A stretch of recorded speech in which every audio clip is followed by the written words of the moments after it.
Ivana, my sweet banana. What are you doing up so late, girl? I appreciate you being here.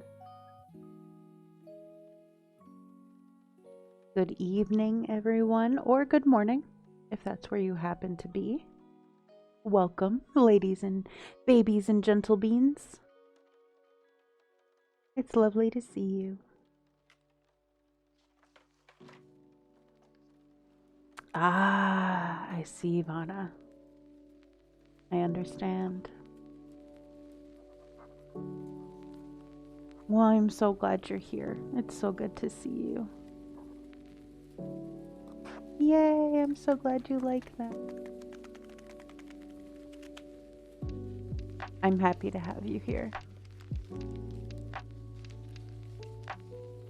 This evening, we are continuing with the 5th story, I believe.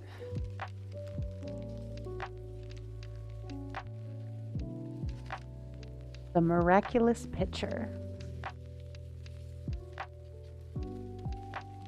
As always, we are reading A Wonder Book for Children by Nathaniel Hawthorne. And the next chapter opens at the hillside.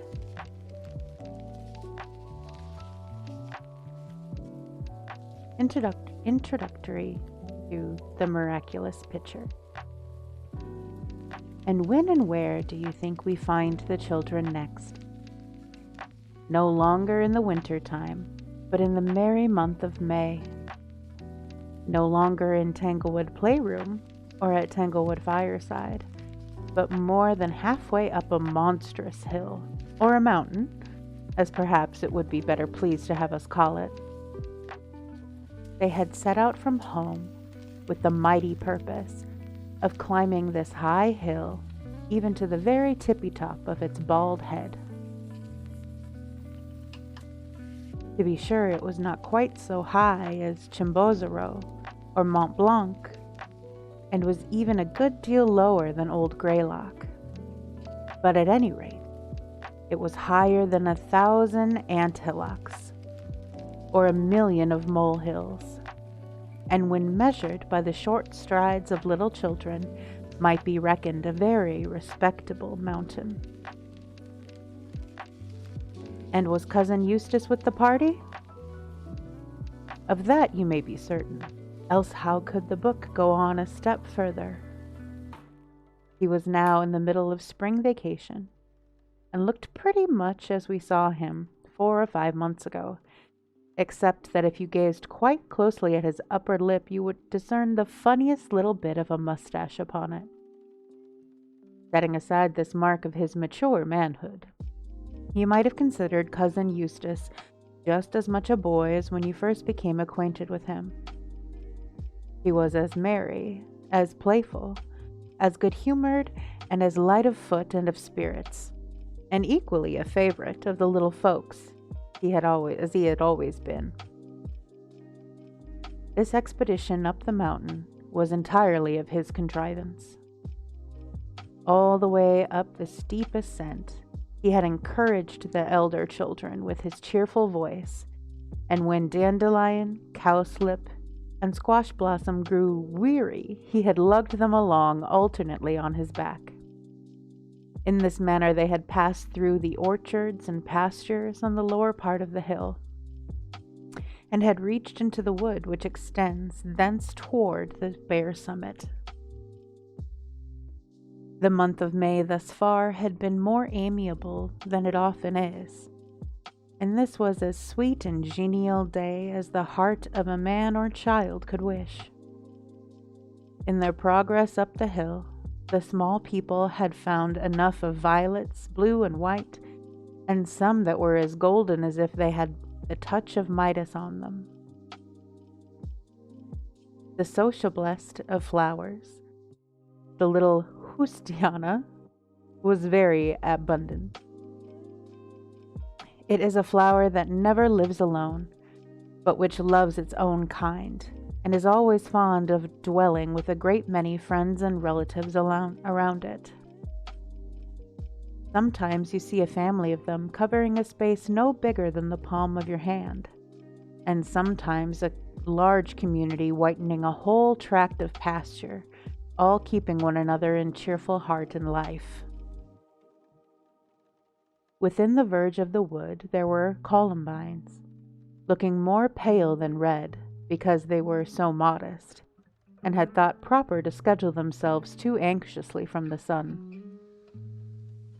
There were wild geraniums, too, and a thousand white blossoms of the strawberry. The trailing arbutus was not yet quite out of the bloom, but it hid its precious flowers under last year's withered forest leaves as carefully as a mother bird hides its little young ones. It knew, I suppose, how beautiful and sweet-scented they were. So cunning was their concealment that the children sometimes smelled the delicate richness of their perfume before they knew whence it proceeded. Amid so much new life, it was strange and truly pitiful to behold here and there, in the fields and pastures, the hoary periwigs of dandelions that had already gone to seed. They had done with summer before the summer came. Within those small globes of winged seeds, it is autumn now. Well, but we must not waste our valuable pages with any more talk about the springtime and wildflowers. There is something, we hope, more interesting to be talked about.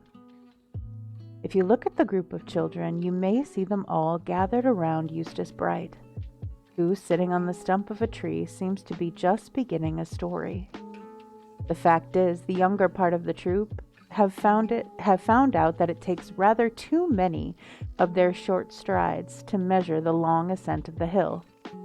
Cousin Eustace, therefore, has decided to leave Sweet Fern, Cowslip, Wash Bottom, and Dandelion at this point, midway up, until the return of the rest of the party from the summit.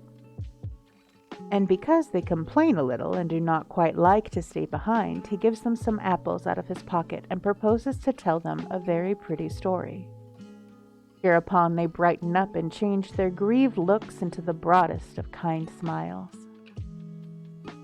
As for the story, I was there to hear it, hidden behind a bush, and shall tell it over to you in the pages that come next.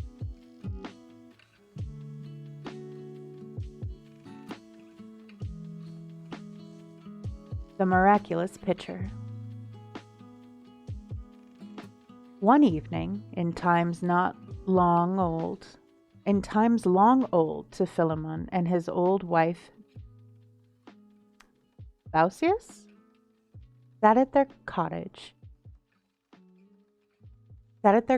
door enjoying the calm and beautiful sunset.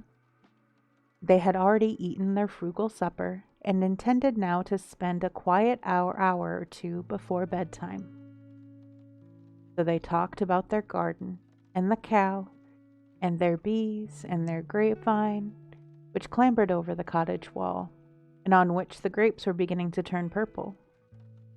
But the rude shouts of children and fierce barking of dogs in the village near at hand grew louder and louder, until at last it was hardly possible for Bausius and Philemon to hear each other speak. "Ah, wife," cried Philemon, "I hear some poor traveler is seeking hospitality among our neighbors yonder, and instead of giving him food and lodging, they have set their dogs at him, as their custom is." "Well a day," answered old Bausius, "I do wish our neighbors felt a little more kindness for their fellow creatures. And only think of bringing up their children in this naughty way and patting them on the head when they fling stones at strangers." "Those children will never come to any good," said Philemon, shaking his white head. "I'm moist. It's lovely to see you." "To tell you the truth, wife, I should not wonder if some terrible thing were to happen to all of the people in the village unless they mend their manners. But as for you and me, so long as Providence affords us a crust of bread, let us be ready to give half to any poor homeless stranger that may come along and need it." "That's right, husband," said Bausius. "So we will." These old folks, you must know, were quite poor and had to work pretty hard for a living. Old Philemon toiled diligently at his garden, while Balchus was always busy with her distaff, or making a little butter and cheese with their cow's milk, or doing one thing or another about the cottage. Their food was seldom anything but bread, milk, and vegetables, with sometimes a portion of honey from their beehive, and now and then a bunch of grapes that ripened against the cottage wall. But they were two of the kindest old people in the world. Is your girl Annie? Hi! Welcome in, my love.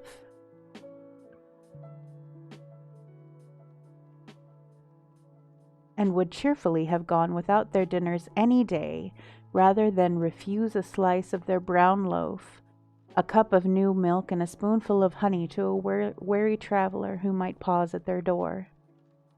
They felt as such guests had a sort of holiness, and that they ought therefore to be treated better and more bountifully than their own selves.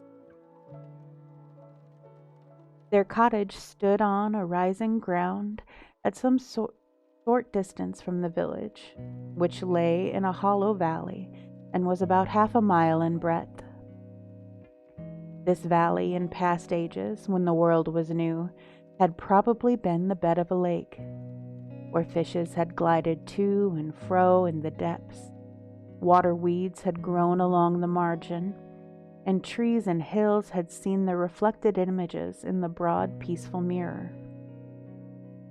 But as the waters subsided, men had cultivated the soil and built houses on it, so that it was now a fertile spot, and bore no traces of the ancient lake except a very small brook which meandered through the midst of the village and supplied the inhabitants with water. The valley had been dry land so long that oaks had sprung up and grown great and high, and perished with old age, and then succeeded by others as tall and stately as the first. Never was there a prettier or more fruitful valley. Oh, I'm so sorry you're glitching.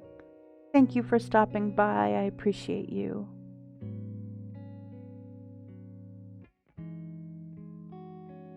The very sight of the plenty around them should have made the inhabitants kind and gentle and ready to show their gratitude to Providence by doing good to their fellow creatures. But we are sorry to say the people of this lovely village were not worthy to dwell in a spot on which heaven had smiled so beneficently. They were a very selfish and hard-hearted people, and had no pity for the poor nor sympathy for the homeless. They would only have laughed had anybody told them that human beings owe a debt of love to one another, because there is no method of paying the debt of love and care which all of us owe to Providence. You will hardly believe what I am going to tell you. These naughty people taught their children to be no better than themselves, and used to clap their hands by way of encouragement when they saw little boys and girls run after some poor stranger, shouting at his heels and pelting him with stones. They kept large and fierce dogs. Whenever a traveler ventured to show himself in the village, this pack of disagreeable curs scampered to meet him, barking, snarling, and showing their teeth. Then they would seize him by the leg or by the clothes, just as it had happened, and if he were ragged when he came, he was generally a pitiable object before he had time to run away. This was a very terrible thing to poor travelers, as you may suppose, especially when they chanced to be sick or feeble or lame or old. Such persons, if they once knew how badly these unkind people and their unkind children and curs were in the habit of behaving, would go miles and miles out of their way rather than try to pass through the village again. What made the matter seem worse, if possible, was that when rich persons came in their chariots or riding on beautiful horses, with their servants in their rich liveries attending to them. Nobody could be more civil and obsequious than the inhabitants of the village. They would take off their hats and make the humblest of bows you ever saw. If the children were rude, they were pretty certain to get their ears boxed. And as for the dogs, if a single cur in the pack presumed to yelp, his master instantly beat him with a club and tied him up without any supper. This would have been all very well, only it proved that the villagers cared much about money, and that a stranger had it in his pocket, and nothing for the human soul which lives equally in the beggar and the prince. So now you can understand why old Philemon spoke so sorrowfully when he heard the shouts of the children and the barking of the dogs at the further extremity of the village street. There was a confused din, which lasted a good while and seemed to pass quite through the breadth of the valley. "I never heard the dogs so loud," observed the old man. "Nor the children so rude," answered his good wife. They sat shaking their heads to one another while the noise came nearer and nearer, until at the foot of the little eminence on which their cottage stood, they saw two travelers approaching on foot. Close behind them, the fierce dogs snarling at their heels. A little further off ran a crowd of children who sent up shrill cries and flung stones at the two strangers with all their might. Once or twice the younger of the two men, he was slender and very active figure, turned about and drove back the dogs with a staff he carried in his hand.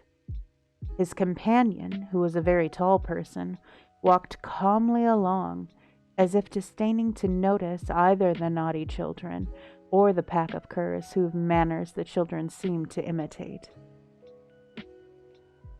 Both of the travelers were very humbly clad, and looked as if they might not have money enough in their pockets to pay for a night's lodging. And this, I am afraid, was the reason why the villagers had allowed their children and dogs to treat them so rudely. "I will have a sip of tea." I got a filling done today, and I bit my tongue. So it is a wee bit swollen. I feel like I'm having a little more trouble enunciating. I have a bit of a thick impediment. So my apologies.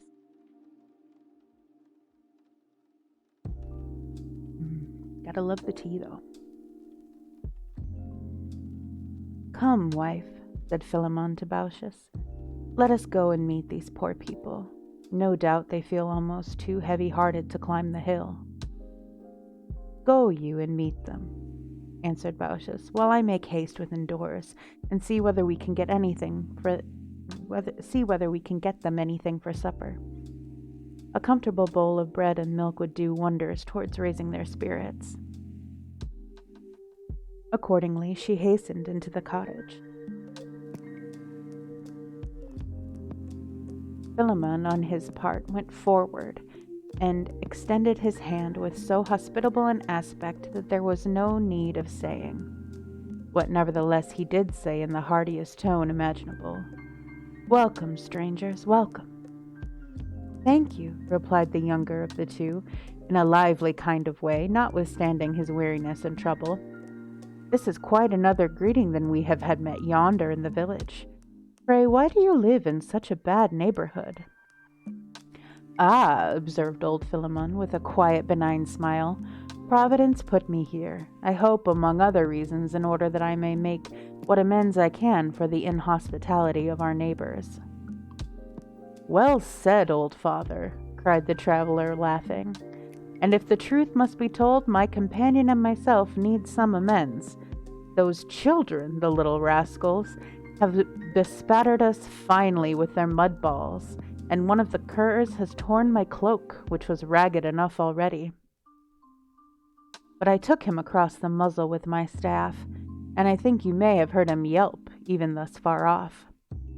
Philemon was glad to see him in such good spirits, nor, indeed, Would you have fancied by the traveler's look and manner that he was weary with a long day's journey, beside being disheartened by rough treatment at the end of it?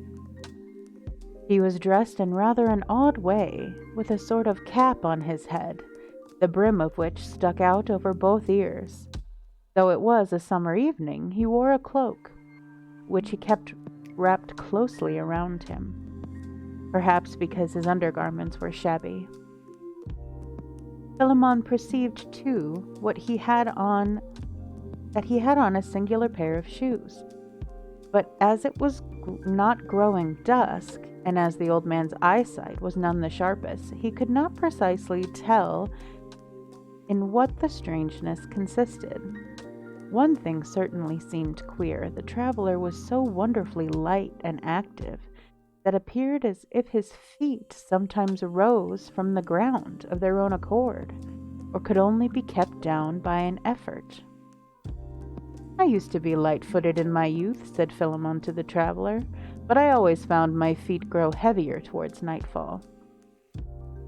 "There is nothing like a good staff to help one along," answered the stranger, "and I happen to have an excellent one, you see." The staff, in fact, was the oddest-looking staff that Philemon had ever beheld. It was made of olive wood, and had something like a pair of wings carved near the top.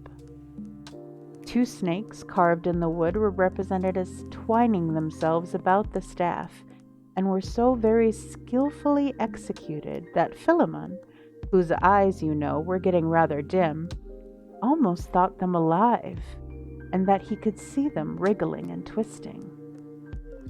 "A curious piece of work, sure enough," said he. "A staff with wings?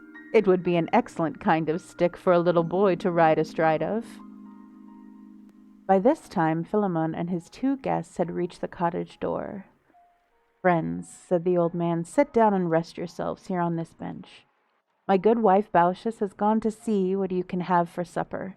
We are poor folks, but you shall be welcome to whatever we have in the cupboard." The young stranger threw himself carelessly on the bench, letting his staff fall as he did so. And there happened something rather marvelous, though trifling enough too.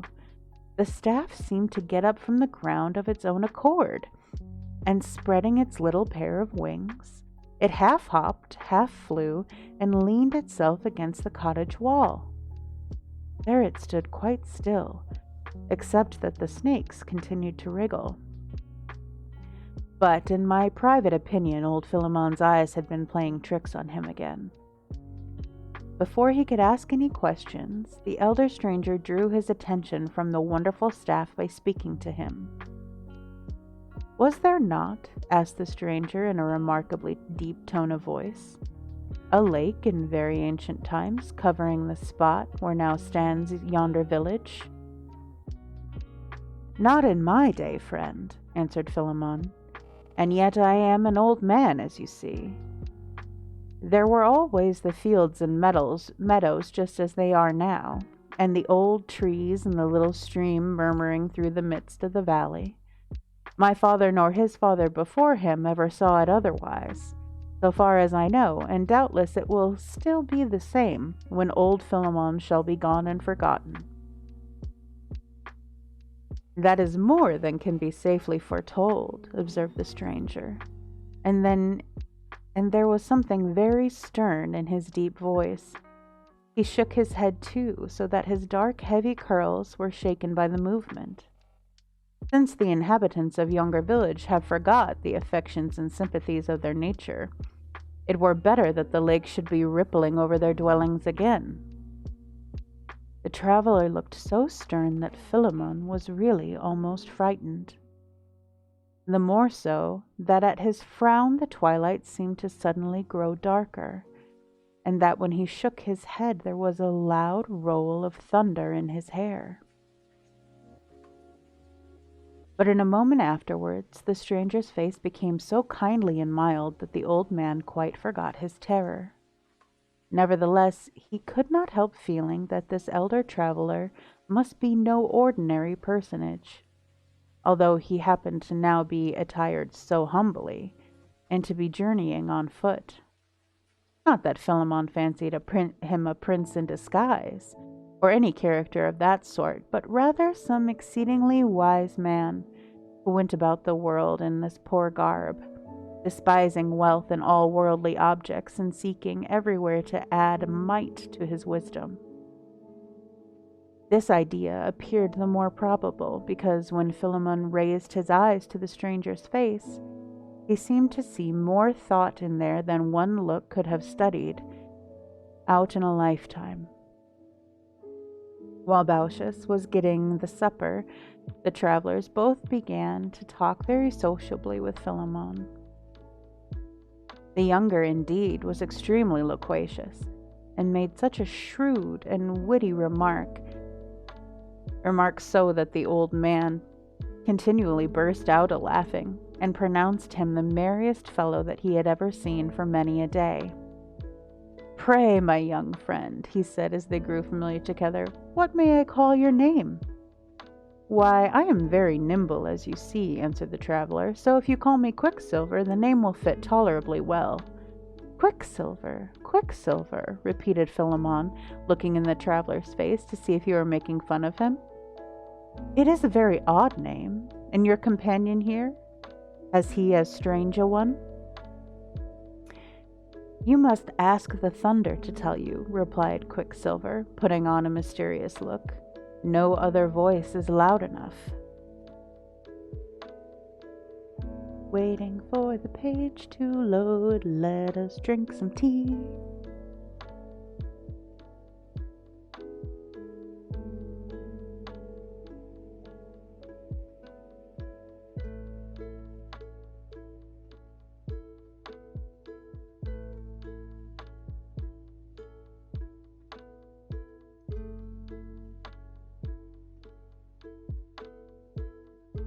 This remark, whether it were serious or in jest, might have caused Philemon to conceive a great awe of the elder stranger if, on venturing to gaze at him, he had not beheld so much beneficence in his visage. But undoubtedly here was the grandest figure that ever sat so humbly beside a cottage door. When the stranger conversed, it was with gravity, and in such a way that Philemon felt irresistibly moved to tell him everything he had most at heart. This is always the feeling that people have when they meet anyone wise enough to comprehend all their good and evil, and to not despise a tittle of it. But Philemon, simple and kind-hearted old man that he was, had not many secrets to disclose. He talked, however, quite gregariously about the events of his past life, in the whole course of which he had never been a score of miles from this very spot. His wife, Baucis, and himself had dwelt in the cottage from their youth upward, earning their bread by honest labor, always poor, but still contented. He told what excellent butter and cheese Baucis made, and how nice were the vegetables which he raised in his garden. He said, too, that because they loved one another so very much, it was the wish of both that death might not separate them, but that they should die as they lived, together. As the stranger listened, a smile beamed over his countenance, and made his expression as sweet as it was grand. "You are a good old man," he said to Philemon, "and you have a good old wife to be your helpmeet. It is fit that your wish be granted." And it seemed to Philemon just then as if the sunset clouds threw up a bright flash from the west sky, and kindled a sudden light. Baucis had now got supper ready, and coming to the door began to make apologies for the poor fare which she was forced to set before her guests. "Had we known you were coming," said she, "my good man and myself would have gone without a morsel rather than you should lack a better supper. But I took the most part of today's milk to make cheese, and our last loaf is already half eaten. Ah me, I never feel so sorrow of being poor, save when a poor traveler knocks at our door." "All will be very well. Do not trouble yourself, my good dame," replied the elder stranger. And honestly, and honesty, hearty welcome to a guest works miracles with a fare, and is capable of turning the coarsest food into nectar and ambrosia. A welcome you shall have, cried Baucis, and likewise a little honey that will happen to have left, and a bunch of purple grapes besides. Why, Mother Baucis, it is a feast, exclaimed Quicksilver, laughing, an absolute feast, and you shall see how bravely I will play my part at it. I think I never felt hungrier in my life. Mercy on us, whispered Baucis to her husband. If the young man has such a terrible appetite, I am afraid there will not be half enough supper. They all went into the cottage. And now, my little auditor, shall I tell you something that will make your eyes open very wide? It is really one of the oddest circumstances in the whole story. Quicksilver's staff, you recollect, had set itself up against the wall of the cottage. Well, when its master entered the door, leaving this wonderful staff behind, what should it do but immediately spread its little wings and go hopping and fluttering up the doorsteps? Tap, tap went the staff on the kitchen floor. Nor did it rest until it had stood itself on end, with the greatest gravity and decorum, besides Quicksilver's chair. Old Philemon, however, as well as his wife, was so taken up at attending to their guest that no notice was given to what the staff had been about. As Baucis had said, there was but a scanty supper for the two hungry travelers. In the middle of the table was the remnant of a brown loaf with a piece of cheese on one side of it and a dish of honeycomb on the other. There was a pretty good bunch of grapes for each of the guests. A moderately sized earthen pitcher nearly full of milk stood at the corner of this board, and Baucis filled 2 bowls and set them before the strangers. Only a little milk remained at the bottom of the pitcher. Alas, it was a very sad business when the bountiful heart finds itself pinched and squeezed among narrow circumstances. Poor Baucis kept wishing what she might starve for a week to come, if it were possible, by doing so to provide these hungry travelers with a more plentiful supper. And since the supper was so exceedingly small, she could not help but wishing that their appetites had not been so large. Why, at the very first sight of sitting down, both drank half of the milk in the 2 bowls at a draught. A little more milk, kind Mother Baucis, if you please. The day has been hot, and I am very much athirst. Now, my dear people, answered Baucis in great confusion, I am so sorry and ashamed, but the truth is there is hardly a drop more of milk in the pitcher. Oh, husband, husband, why didn't we go without our supper? Why, it appears to me, cried Quicksilver, starting up from the table and taking the pitcher by the handle, it really appears to be not quite so bad as you represent. There is certainly more milk in the pitcher. So saying, and to the vast astonishment of Baucis, he proceeded to fill not only his own bowl, but his companion's likewise, from the pitcher that was supposed to be almost empty.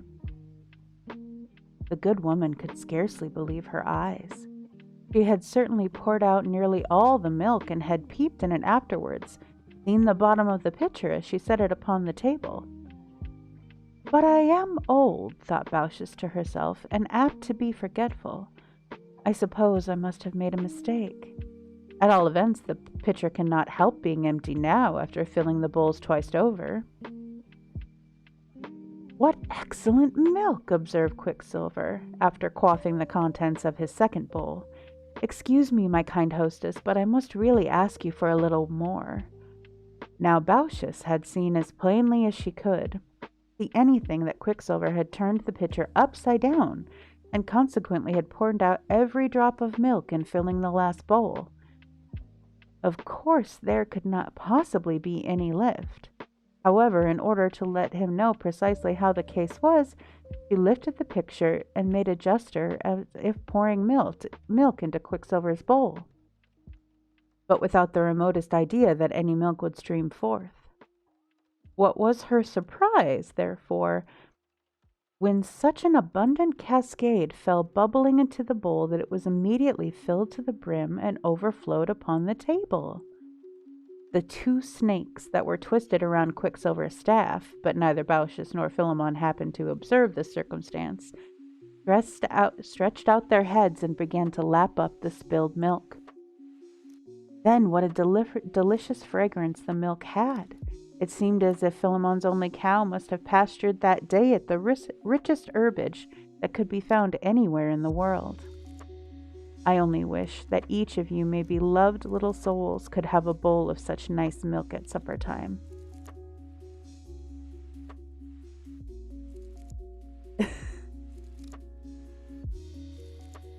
Stephen, I'm still here.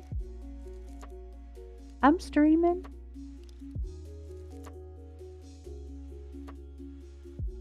It's good to see you, Cluck. And now a slice of your brown loaf, Mother Baucis, and a little of that honey. Baucis cut him a slice accordingly, and though the loaf when she and her husband had ate it had been rather too dry and crusty to be palatable, it was now light and moist, as if it had been but a few hours out of the oven. Tasting a crumb which had fallen on the table, she found it more delicious than bread had ever been before, and could hardly believe it was the loaf of her own kneading and baking. Yet what other loaf could it possibly be? But oh, the honey! I may just as well let it alone without trying to describe how exquisite it smelled and looked. Its color was that of the purest and most transparent gold, and it had the odor of 1,000 flowers, but of such flowers as never grew in an earthly garden, and seek which the bees must have flown high above the clouds. The wonder is that after alighting on the flower bed of so delicious a fragrance and immortal bloom, they should have contented to fly down again to their hive in Philemon's garden. Never was such honey tasted, seen, or smelled. The perfume floated around the kitchen and made it so delightful that had you closed your eyes, you would instantly have forgotten how low the ceiling and smoky the walls, and have fancied yourself in an arbor with celestial honeysuckle creeping over it. Although good Mother Baucis was a simple old dame, she could not but think that there was something rather out of the common way in all that had been going on. So after helping the guests to bread and honey and laying a bunch of grapes by each of their plates, she sat down by Philemon and told him what she had seen in a whisper. "Did you ever hear the like?" asked she. "No, I never did," answered Philemon with a smile, "and I rather think, my dear old wife, that we've been walking about in a sort of dream. If I had poured out the milk, I would have seen through the business at once. There happened to be a little more in the pitcher than you thought, that is all." "Ah, husband," said Baucis, "say what you will. These are very uncommon people." "Well, well," replied Philemon, still smiling, "perhaps they are. They certainly do look as if they had seen better days, and I am heartily glad to see them making so comfortable a supper." Each of the guests had now taken his bunch of grapes upon his plate. Baucis, who rubbed her eyes in order to see more clearly, was of the opinion that the clusters had grown larger and richer, and that each separate grape seemed to be at the point of bursting with ripe juice. It was entirely a mystery to her how such grapes could ever have been produced from the old stunted vine that climbed against the cottage wall. "Very admirable grapes, these," observed Quicksilver, as he swallowed one after another without apparently diminishing his cluster. "Pray, my good host, whence did you gather them?" "From my own vine," answered Philemon. "You may see one of its branches twisting across the window yonder. But wife and I never thought the grapes very fine ones." "I've never tasted better," said the guest. Another cup of this delicious milk, if you please. I shall have then supped better than a prince." This time old Philemon bestirred himself and took up the pitcher, for he was curious to discover whether there was any reality in the marvels which Baucis had whispered to him. He knew that his good old wife was incapable of falsehood, and that she was seldom mistaken in what she supposed to be true. But this was so very singular a case that he wanted to see into it with his own eyes. On taking up the pitcher, therefore, he slyly peeped into it, and was fully satisfied that it contained not so much as a single drop. All at once, however, he beheld a little white fountain which gushed up from the bottom of the pitcher, and speedily filled it to the brim with foaming and deliciously fragrant milk. It was lucky that Philemon in his surprise did not drop the miraculous pitcher from his hand. "Who are ye, wonder-working strangers?" cried he, even more bewildered than his wife had been. "Your guests, my good Philemon, and your friends," replied the elder traveler, in his mild, deep voice that had something once sweet and awe-inspiring in it. "Give me likewise a cup of milk, and may your pitcher never be empty, for kind Baucis and yourself, any more than for the needy wayfarer." The supper being now over, the strangers requested to be shown to their place of repose.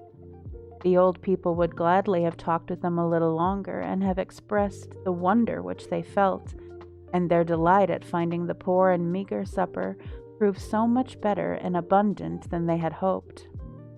But the elder traveler had inspired them with such reverence that they dared not ask him any questions.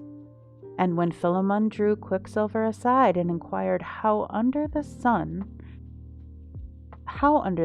a fountain of milk could have gotten into the pitcher, the latter person just pointed to his staff. "There is a whole mystery of the affair," quoth Quicksilver, "and if you can make it out, I'll thank you to let me know. I can't tell you what to make of my staff. It is always playing such odd tricks as this, sometimes getting me a supper, quite often stealing it away. If I had any faith in such nonsense, I should say that the stick was bewitched." He said no more, but looked so slyly in their faces that they rather fancied he was laughing at them. The magic staff went hopping at his heels as Quicksilver quitted the room. When left alone, the good old couple spent a little time in conversation about the events of the evening, then lay down on the floor and fell asleep. They had given up their sleeping room to the guests, and had no other bed for themselves save these planks, which I wish had been as soft as their own hearts. The old man and his wife were stirring betimes in the morning, and the strangers likewise arose with the sun and made their preparations to depart. Philemon hospitably entreated them to remain a little longer until Baucis could milk the cow and bake a cake upon the hearth, perhaps find them a few fresh eggs for breakfast. The guest, however, seemed to think it better to accomplish a good part of their journey before the heat of the day. They therefore persisted in setting out immediately, but asked Philemon and Baucis to walk forth with them a short distance, and show them to the road that they were to take. So they all four issued from the cottage, chatting together like old friends. It was very remarkable indeed how familiar the old couple insensibly grew with the elder traveler, and how good their simple spirits melted into his, even as 2 drops of water would melt into an illimitable ocean. And as for Quicksilver, with his keen, quick, laughing wits, he appeared to discover every little thought that had been peeped into their minds before they suspected it themselves. They sometimes wished, it is true, that he had not been quite so quick-witted, and also that he would not fling away his staff, which looked so mysteriously mischievous with the snakes always writhing about it. But then, again, Quicksilver showed himself so very good-humored that they would have been rejoiced to keep him in their cottage, staff, snakes, and all, every day and the whole day long. "Ah me, well a day!" exclaimed Philemon, when they had walked a little way from their door. "If our neighbors only knew what a blessed thing it is to show hospitality to strangers, they would tie up their dogs and never allow their children to fling another stone. It is a sin and a shame for them to behave so. That it is," cried good old Bauschitz vehemently, "and I mean to go this very day and tell some of them what naughty people they are."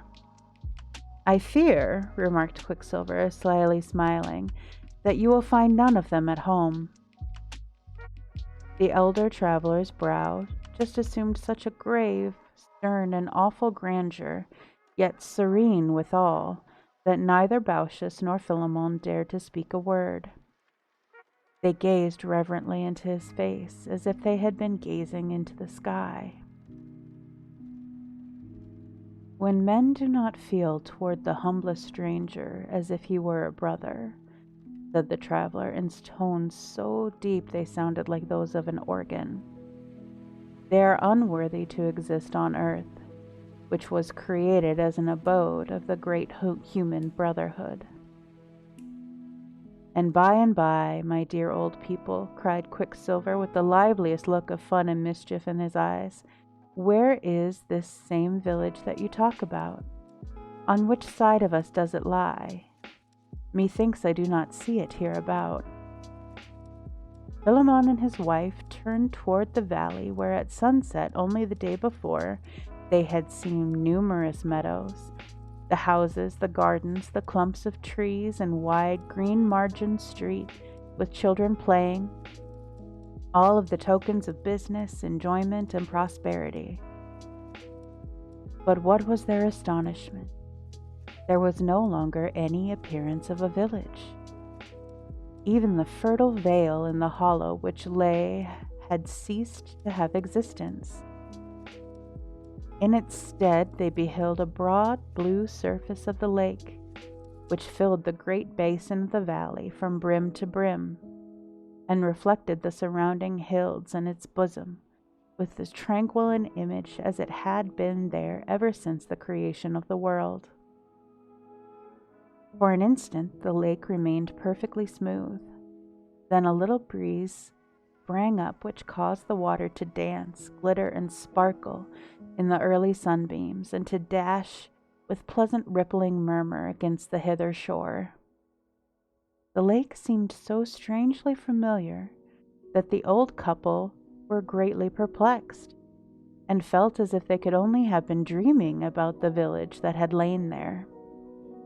But the next moment they remembered the vanished dwellings and the faces of the characters and inhabitants far too distinctly for a dream. The village had been there yesterday, and now it was gone. "Alas!" cried these kind-hearted old people, "what has become of our poor neighbors?" "They exist no longer as men and women," said the elder traveler in his grand, deep voice, while a roll of thunder seemed to echo it at a distance. "There was neither use nor beauty in such a life as theirs, for they never softened or sweetened the hard lot of morality by the exercise of kindly affections between man and man. They retained no image of the better life in their bosoms. Therefore the lake that was once old has spread itself forth again to reflect the sky." "And as for those foolish people," said Quicksilver, with his mischievous smile, "they're all transformed into fishes. They needed but little change, for they were already a scaly set of rascals, and the coldest-blooded beings to exist. So, kind Mother Bauschitz, whenever you or your husband have an appetite for a dish of boiled trout, you can throw in a line and pull out a half-dozen of your old neighbors." "Ah!" cried Bauschitz, shuddering, I would not in the world put one of them in the griddle iron. No, added Philemon, making a wry face. We could never relish them. As for you, good Philemon, continued the elder traveler, and you, kind Baucis, you with your scanty means have mingled so much heartfelt hospitality with your entertainment of the homeless stranger that the milk became an inexhaustible fount of nectar, and the brown loaf and honey were ambrosia.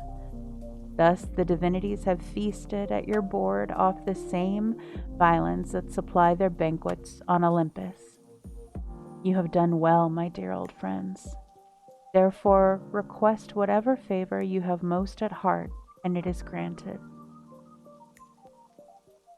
Philemon and Baucis looked at one another, and then, I know not which of the two it was that spoke, but one uttered the desire of both of their hearts. Let us live together while we live, and leave the world at the same instant when we die, for we have always loved one another. Be it so, replied the stranger with majestic kindness. Now look toward your cottage. They did so, but what was their surprise on beholding a tall edifice of marble with a wide-open portal occupying the spot where their humble residence had so lately stood. There is your home, said the stranger, beneficently smiling at both of them. Exercise your hospitality in yonder palace as freely as in poor hovel to which you welcomed us last evening. The old folks fell to their knees thanking him, but behold, neither he nor Quicksilver were there. So Philemon and Baucis took up their residence in the marble palace and spent their time with vast satisfaction to themselves in making everybody jolly and comfortable who happened to pass their way. The milk pitcher, I must not forget to say, retained its marvelous quality of never being empty when it was desired to have it full. Whenever an honest, good-humored, free-hearted guest took a draught from this pitcher, he invariably found it the sweetest and most invigorating fluid that had ever ran down his throat. But if a cross and disagreeable curmudgeon happened to sip, he was pretty certain to twist his visions into a hard knot and pronounce it a pitcher of sour milk. Thus the old couple lived in their palace a great, great while, and grew older and older, and very old indeed. At length, however, there came a summer morning when Philemon and Baucis failed to make their appearance. As on other mornings, with one hospitable smile overspreading both of their pleasant faces, to invite the guests of overnight to breakfast. The guests searched everywhere, from top to bottom of the spacious palace, and all to no purpose.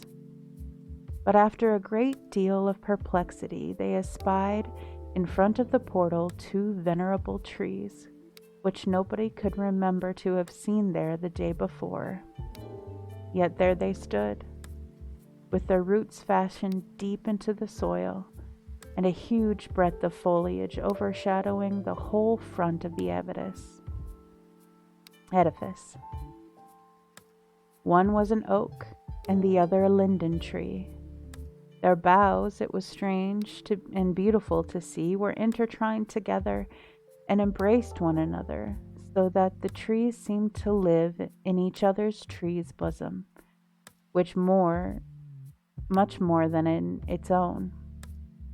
While the guests were marveling how these trees that must have required at least a century to grow could have come up so tall and venerable in a single night, a breeze sprang up and set their intermingled boughs astir, and then there was a deep, broad murmur in the air, as if the 2 mysterious trees were speaking. I am old Philemon, murmured the oak. I am old Baucis, murmured the linden tree. But as the breeze grew stronger, the trees spoke at once, Philemon, Baucis, Philemon, Baucis, as if one were both and both were one, and talking together in the depths of their mutual heart. It was plain enough to perceive that the good old couple had renewed their age and were now to spend a delightful and quiet 100 years or so, Philemon as the oak, and Baucis as the linden tree. And oh, what a hospitable shade did they fling around them. Whenever a wayfarer paused beneath, he heard a pleasant whisper above his head.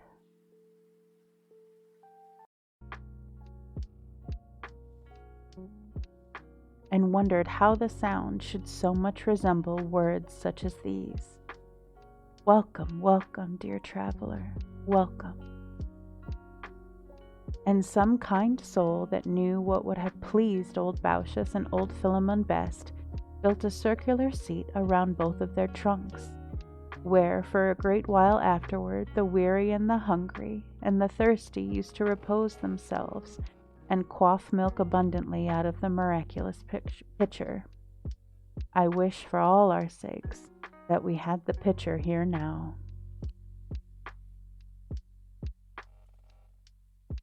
Have a sip of tea.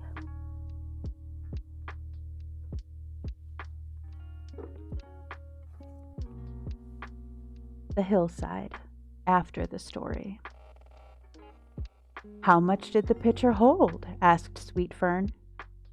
It did not hold quite a quart, answered the student, but you might keep pouring milk out until you should fill a hogshead if you pleased. The truth is, it would run on forever and not be dry even at midsummer, which is more than can be said of yonder rill that goes babbling down the hillside.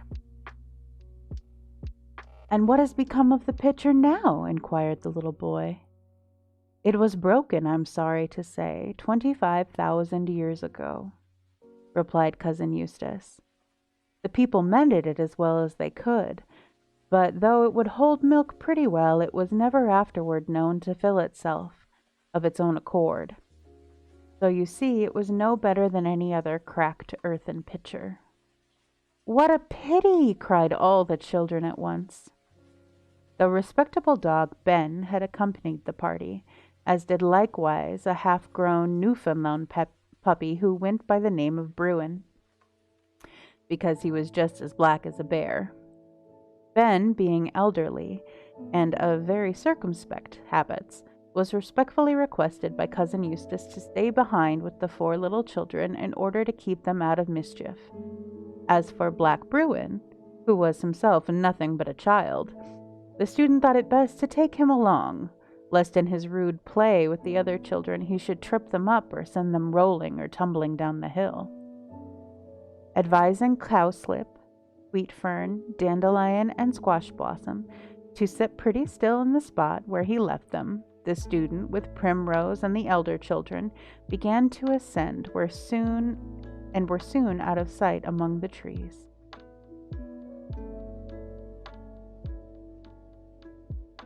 Little bit shorter today, my loves.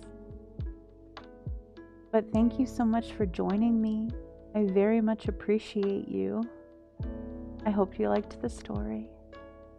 And I'll talk to you again soon. Have a lovely night.